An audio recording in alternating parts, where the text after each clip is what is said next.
જોઈ રહ્યા છો KP news channel. Editor in chief Rafiq શેખની સાથે.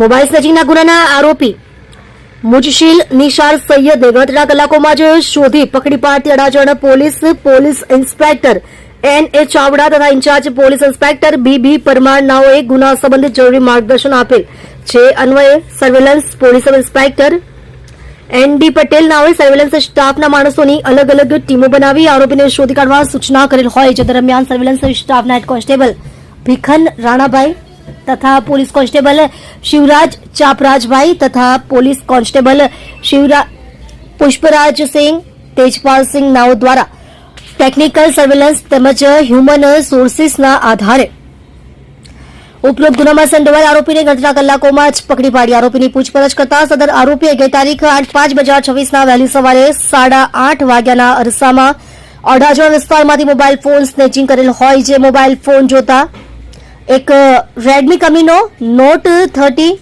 મોડલનો સફેદ કલરનો મોબાઈલ ફોન જેની આશરે કિંમત ₹8,000ની છે. તેમજ આરોપીએ ગુનાના કામે ઉપયોગમાં લીધેલ એક કાળા કલરનું સુઝુકી કંપનીનું ઝિક્સર મોટરસાયકલ જેની કિંમત ₹52,000ની ગણી શકાય તે જે મળી કુલ કિંમત ₹60,000નો મુદ્દામાલ આરોપી પાસેથી કબજે કરવામાં આવેલ છે. જે મોબાઈલ ફોન આરોપીએ સ્નેચિંગ કરેલ હોવાની કબૂલાત કરતો હોય અડાજણ પોલીસ સ્ટેશનના મોબાઈલ સ્નેચિંગના ગુનાના આરોપી મુજમિલ નિસાર સૈયદ ઉંમર વર્ષ 23 ધંધો મજૂરી રહે ભેસ્તાન SMC આવાસ ડિંડોલી સુરત શહેરને ગણતરીના કલાકોમાં જ પકડી પાડી કાયદેસરની કાર્યવાહી કરેલ છે.